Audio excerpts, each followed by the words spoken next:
हम देखते हैं गोकू और वेजिटा 5वें डीमन रिल्म में आ चुके थे, जहां आने के बाद उन्हें पता चलता है कि यहाँ का डीमन किंग मारा जा चुका है।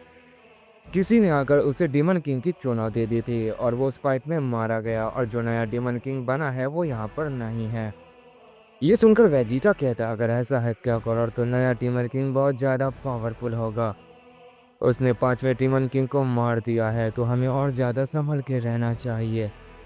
इस पर गोकू कहता हो सकता है यहाँ का डीमन किंग कमज़ोर हो गया हो या फिर बूढ़ा, और इसी का फ़ायदा उठाकर उस बंदे ने यहाँ के डीमन किंग को चुनौती दे दी और उसे मारकर नया डीमन किंग बन गया। इस पर वेजिटा कहता है मुझे इस बारे में ज़्यादा नहीं पता क्या करो और पता नहीं इस डीमन रिल्म में क्या रूल चलते हैं। चलो चलकर उस नए डीमन किंग को यहाँ पर ढूंढते हैं। ये कहने के बाद उस पूरे यूनिवर्स में नए डीमन किंग को ढूंढने लगते हैं, लेकिन उन्हें डीमन किंग कहीं भी नहीं मिलता है।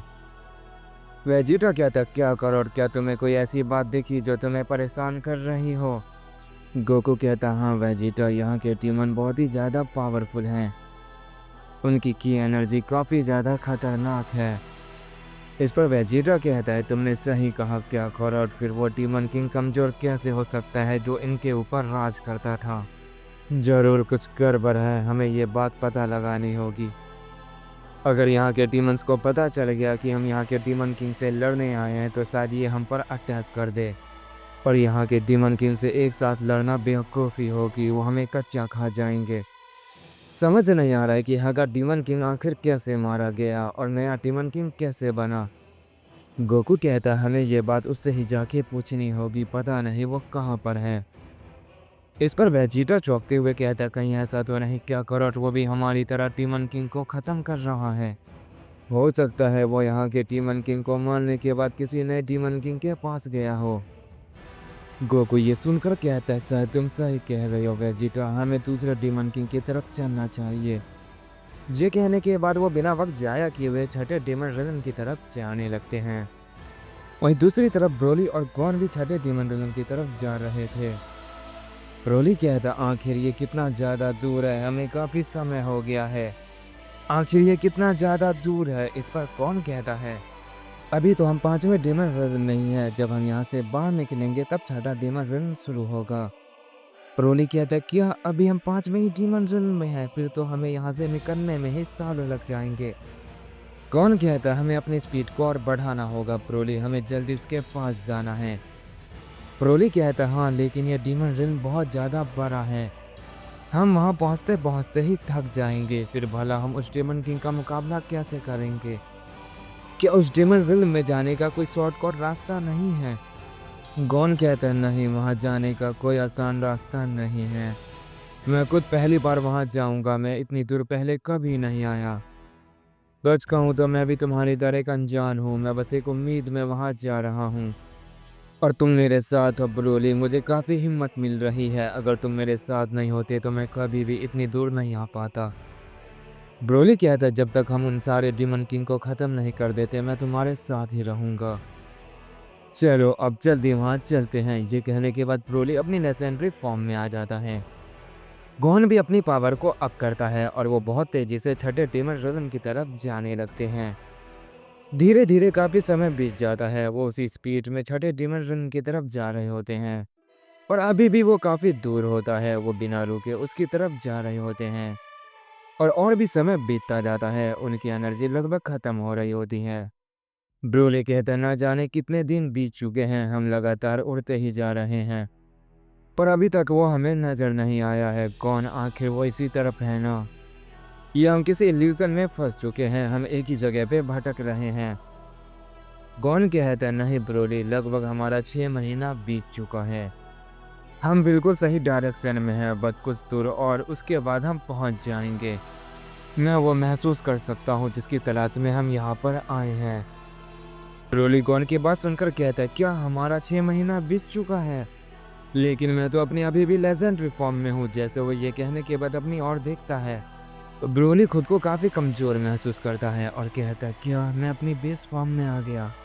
गॉन कहता ब्रोली तुमने काफ़ी समय से कुछ नहीं खाया है, तुम्हें कुछ खा लेना चाहिए वरना तुम और भी कमज़ोर पड़ जाओगे, फिर हम उस डीमन किंग का मुकाबला नहीं कर पाएंगे।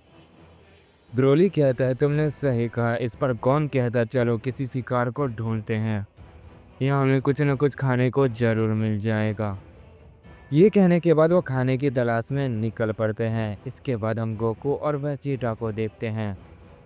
वेजिटा कहते हैं क्या करोट, यहाँ छठा डीमन रिल्म है भी या नहीं, हम बस पूरे जा रहे हैं। कहीं ऐसा तो नहीं कि यहाँ सिर्फ 5 ही डीमन किंग थे जिसकी तलाश में हम जा रहे हैं, वो हो ही ना। काफ़ी समय बीत चुका है लेकिन हम यहाँ से बाहर ही नहीं निकल पा रहे हैं। गोकू कहता है नहीं वेजिटा, यहाँ 7 डीमन किंग है, ग्रैंडपा ने मुझे ये बात बताई थी। वो गलत नहीं हो सकते हैं, यहाँ छठा डीमन किंग जरूर होगा और उसके बाद 7वां। हमें उन्हें ढूंढना होगा, वो बहुत ज़्यादा पावरफुल हो सकते हैं, इसीलिए हम उन्हें ढूंढ नहीं पा रहे हैं। उन्होंने अपना डीमन रिंग कहीं और बना रखा होगा। पहले हमें 5वें डीमन रिंग से बाहर निकलना होगा, उसके बाद ही हमें कुछ पता चलेगा। इस पर वेजिटा कहता है उम्मीद हो तुम सहयोग क्या करोट, हमारी मेहनत बेकार नहीं जानी चाहिए। पर तुम्हें ऐसा नहीं लगता है कि वहाँ तक पहुँचते पहुँचते हमारी सारी एनर्जी ख़त्म हो जाएगी और हम काफ़ी कमज़ोर पड़ जाएंगे और वहाँ जाते ही वहाँ का डीमन किंग हमें बहुत आसानी से मार देगा। ये सुनकर गोकू कहता है तुमने सही कहा और शायद इसीलिए उस डीमन रिंग को इस तरह बनाया गया है।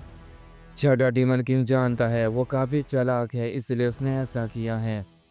उसे पता है कि जो 5वें डीमन किंग को मार सकता है वो उसका भी मुकाबला कर सकता है, इसीलिए उसे कमज़ोर करने के लिए उस डीमन रिंग को इस तरह बनाया गया है। वेजिटा कहता है अगर ऐसा है तो फिर हमें हड़बड़ी नहीं मचानी चाहिए, हमें भी दिमाग से काम लेना होगा। हमने जोश में आकर अपनी सारी एनर्जी खो दी है और हम काफ़ी कमज़ोर पड़ गए हैं। हमें अपनी एनर्जी को वापस लाना होगा, हमें थोड़ा आराम कर लेना चाहिए। गोकू कहता है तुमने सही कहा वेजिटा, हमें अपनी बॉडी को रिलैक्स करना होगा और कुछ खाना पीना होगा। हमारी बॉडी बहुत वीक हो चुकी है, हमें एनर्जी की बहुत ज़रूरत है। चलो कुछ खाने का ढूंढते हैं, उसके बाद थोड़ी ट्रेनिंग करेंगे, उसके बाद हम छठे डीमन किंग की तरफ जाएंगे। हमें कोई भी गलती नहीं करनी है, हमें पूरी तैयारी के साथ वहाँ जाना होगा। वेजिटा कहता ठीक है क्या करोट, हम अपनी ताकत को और ज़्यादा बढ़ाएंगे ताकि हम उस डीमन किंग को मार सकें। ये कहने के बाद वो खाने की तलाश में निकल पड़ते हैं और उसके साथ ट्रेनिंग भी करते हैं। वहीं गॉन और ब्रोली जिन्हें खाना मिल चुका था और वो खाने के बाद छठे डीमन किंग की तरफ जा रहे होते हैं। ब्रोली कहता है अब मैं पावरफुल महसूस कर रहा हूँ कौन, अब वो डीमन किंग मेरे हाथों से नहीं बचेगा।